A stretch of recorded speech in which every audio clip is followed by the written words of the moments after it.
I'd like to call the meeting to order. We'll begin with our land acknowledgement. At the Township of Severn, we recognize the following land acknowledgement. We'd like to begin by acknowledging that land on which we gather and which the Township of Severn operates is part of the traditional territory of the Anishinaabe. For thousands of years, Indigenous peoples have been inhabiting and caring for this land. In particular, we acknowledge the territory of the Ojibwe or Chippewas peoples. This territory is covered by the Lake Simcoe Treaty 16 and the J. Collins land purchase. We are grateful to have the opportunity to work on this land, and by doing so, give our respect to its first inhabitants. And now we'll sing our national anthem, please.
We sing Christ the true Lord strong and free.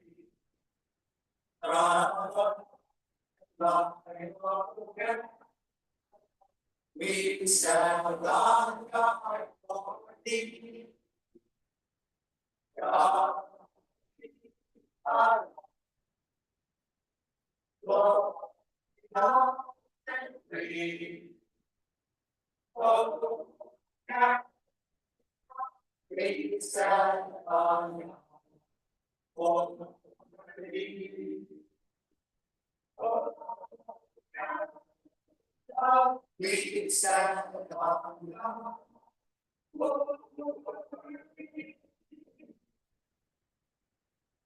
Just a moment of reflection, please.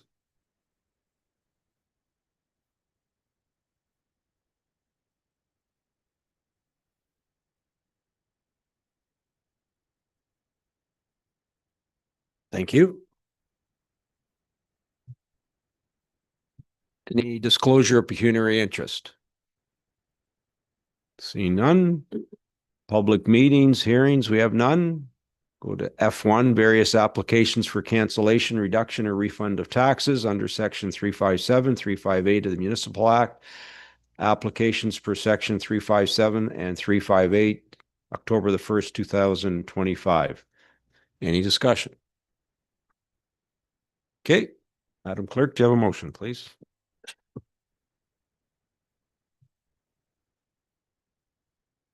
Motion reads that the applications for cancellation, reduction, or refund of taxes in the amount of $7,499.73 be approved.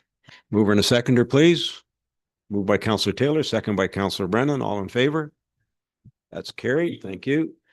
Consent agenda. Would any member of council like to pull anything? Deputy Mayor Cox. Yes, I'd like to pull H 1.4, please. No.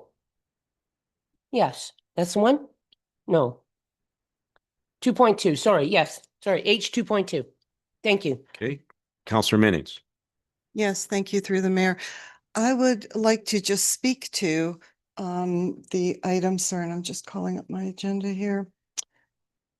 Sorry, 2.1. It's the Lauderdale Point Crescent petition. So I would just like us to have an opportunity to make some comments. Thanks. Do we do it now, Madam Clerk, or later? If member Minnings, I believe, just wanted to make sure that it was included in our upcoming review, the report's intended for the late November council meeting. So we will ensure that the notes and requests in that petition are noted on that item.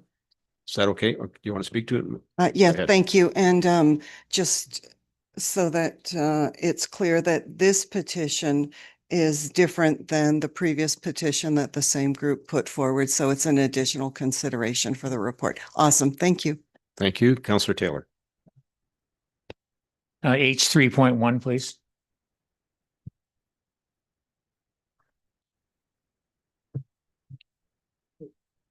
Any others? Okay, Madam Clerk, do you have a motion?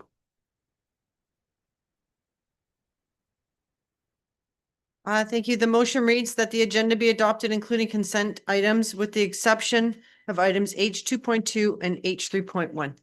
Mover and a seconder, please. Moved by Councillor McIntyre, second by Councillor Minnings. All in favor? That's carried. Thank you. Moving on to reports from officials, financial review as of August the 31st, 2025. Mr. No, I Oh, believe we what go to did I the ice miss? storm. I believe the ice storm one was the first one up, and then we'll come back to the financial report. The financial report was on the consent agenda. Oh, it was, sorry. Okay. We'll go to the ice store. Who would like to speak to that? Mr. Plunkett. Thank you, Mr. Mayor. The report for the ice storm is just to get council's approval to apply for the Municipal Ice Storm Assistance grant, which is available from the province. And we do hope to recover almost all of what we did or what we've spent so far. And that number is approximately 1.35 million. The expectation is the initial expectations are they will fund 75% of the first approximately 450,000 and then 95% of the remaining amount, which should anticipate get us approximately 1.2 million back. Now we can't guarantee that's going to happen, but that is the initial indications of what they've said they would fund the ice storm costs. If we do not get it all, then when we get to the next report, as you'll see, if we do not get that full funding, we may end up in a deficit position as opposed to a surplus position.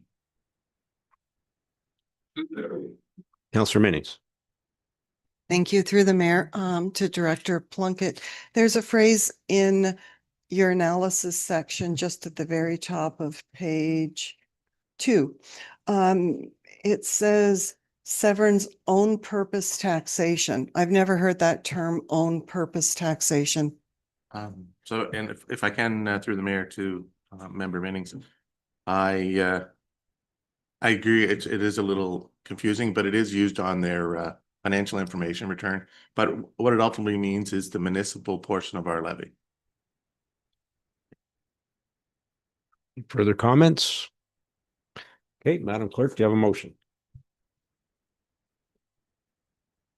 Thank you. The motion reads the Corporate Services Report C25-007 dated October 1st, 2025 regarding municipal ice storm assistance MISA application be received, and that staff be directed to seek financial assistance from the province of Ontario through the Municipal Ice Storm Assistance Program for incremental expenses occurred as a result of the ice storm. Seconder, please. Moved by Deputy Mayor Cox, second by Councillor Brennan. All in favor? That's carried. Thank you.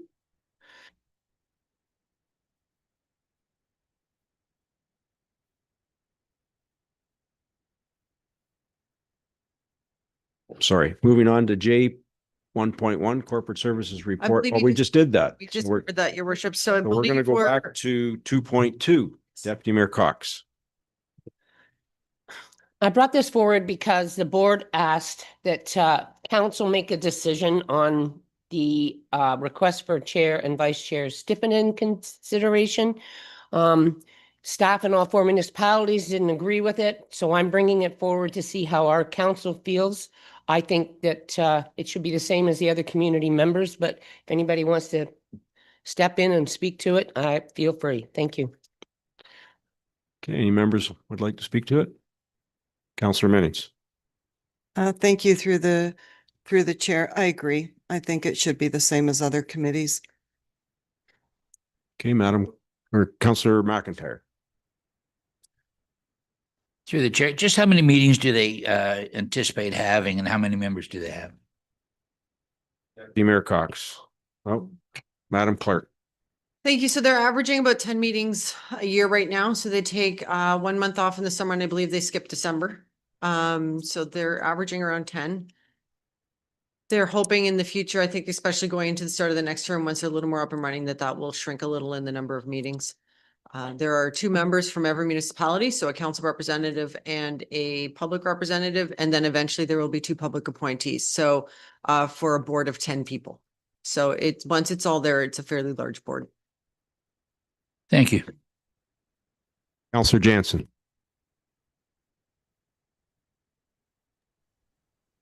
Thank you. Question for Deputy Mayor Cox, who I believe sits on the board. If I'm reading this correctly, the member remuneration for everybody is set at $125 per meeting. And the ask is that the chair and vice chair receive an additional stipend. Is that correct? Deputy Mayor Cox. Right now, I mean, the clerk can correct me, but right now, the community members are getting $100 per meeting. The elected representatives are getting whatever their municipality gives them per meeting, and I think ours is 56 something. Mhm. And the vice chair asked that they thought they should get more, and I said I would bring this forward, but I feel that everybody should get the same. Public members, thank you. It is a volunteer board.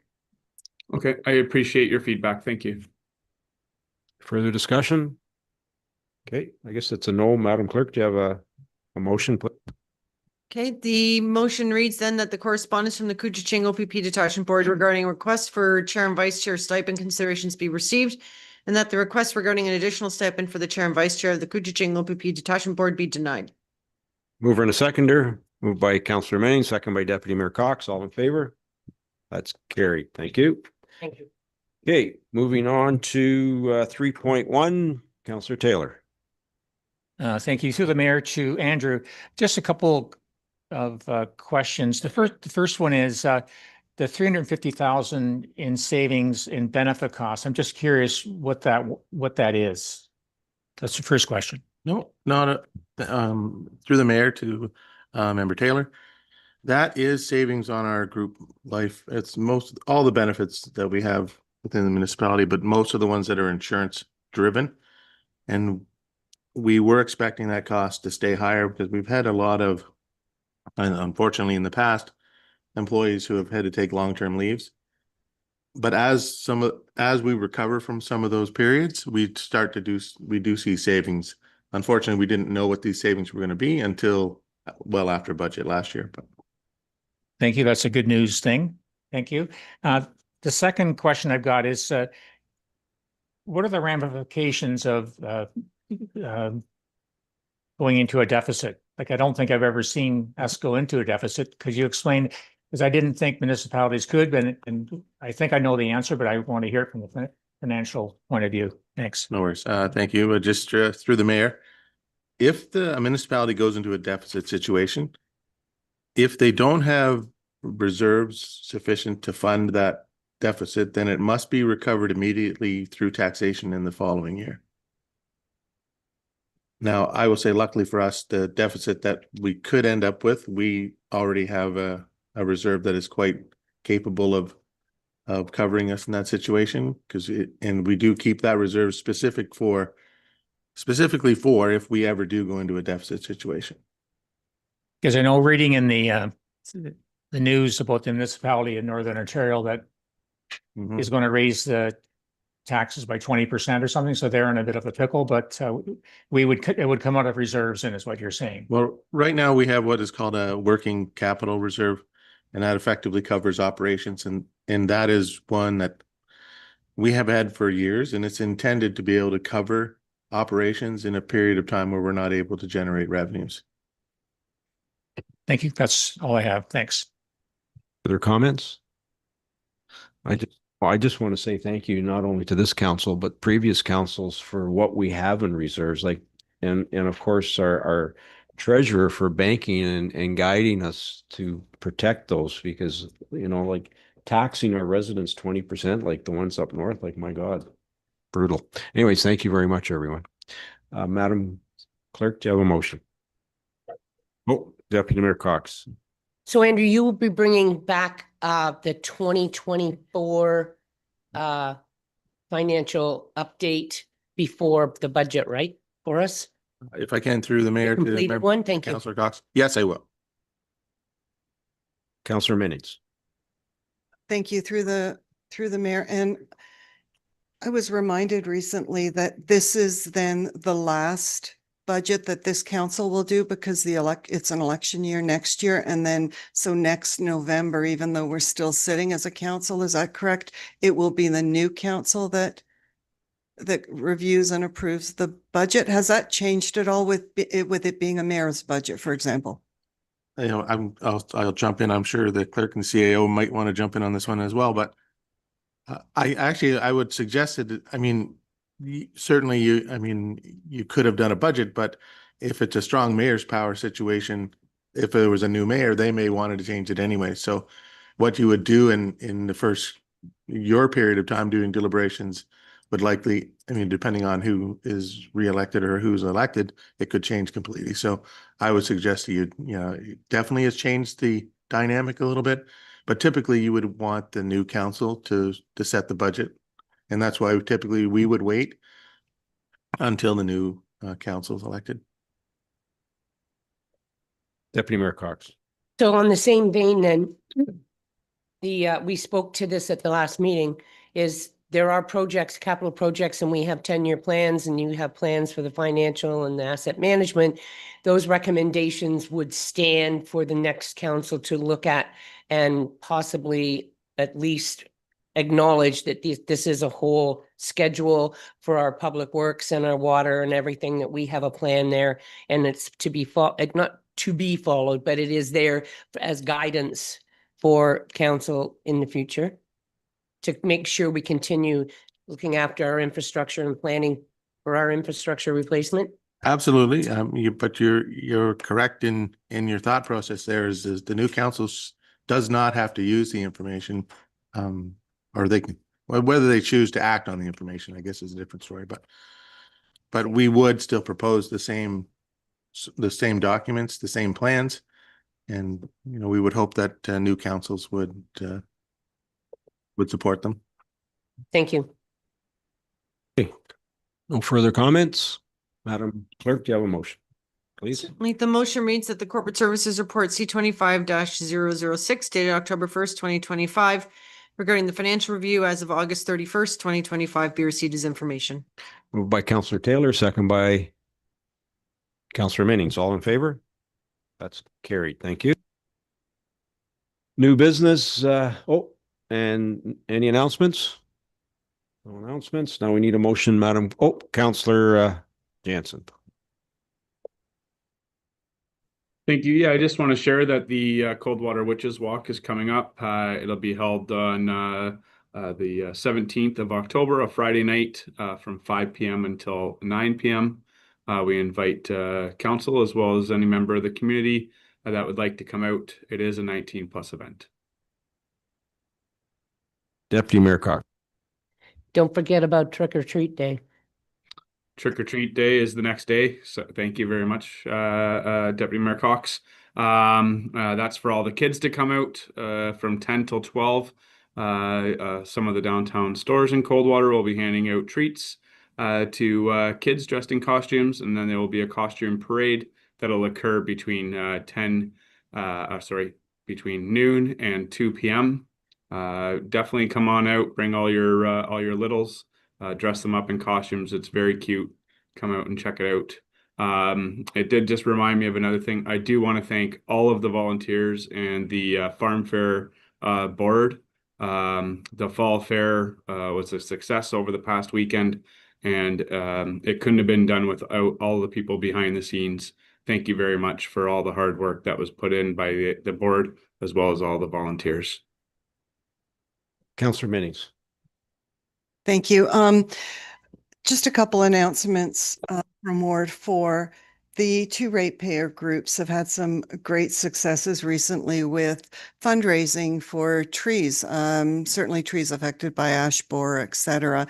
So first of all, the Bayou Ratepayers Association received a substantial grant, and just this past week are doing, have a company going in and replanting quite a number of trees on that beautiful property. And on Saturday, the Cumberland Beach Ratepayers Group held a fundraising euchre tournament that was very well attended.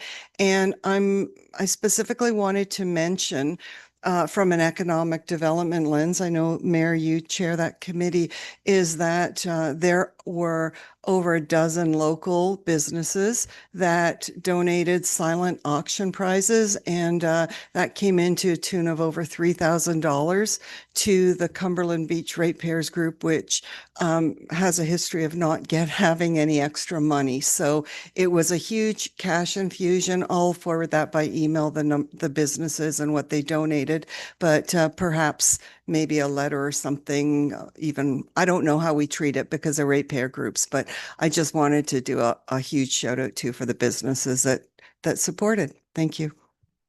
Deputy Mayor Cox. That might be something that you could talk to Becky about. And she might be able to identify the business or give them some type of acknowledgement. Councillor Brennan.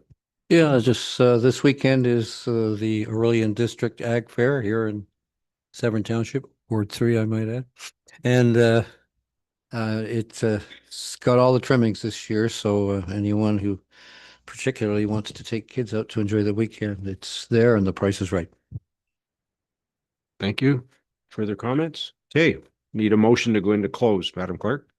Thank you. So the motion reads that council resolve in a closed session and the meeting is hereby now closed to the public pursuant to the Municipal Act, SO 2001, Chapter 25, Section 239, 3.1 for the purpose of educating or training the members. Mover and a seconder, moved by Councillor McIntyre, second by Councillor Brennan. All in favor? That's carried. Thank you, Andrew. Okay, give me 1 second.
passed.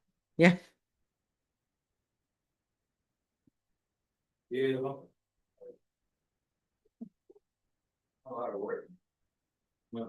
Okay, the motion reads that the closed session adjourn at 10:40 a.m. and that the meeting is hereby now reopened to the public. Mover and a seconder, please. Moved by Deputy Mayor Cox, second by Councillor McIntyre. All in favor? That's carried. Now, do we need a motion for that, Madam Clerk? The one that was in closed session?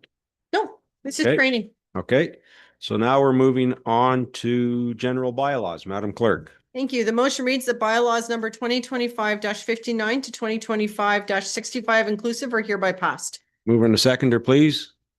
Moved by Councillor Brennan, second by Councillor Taylor. All in favor? Okay, Madam Clerk, we're adjourning at 10:41. Oh, we need to pass the confirmation. You vote. said we're, oh, it doesn't That's, apply. it's in November. Ah, here I wanted to try it out. All right.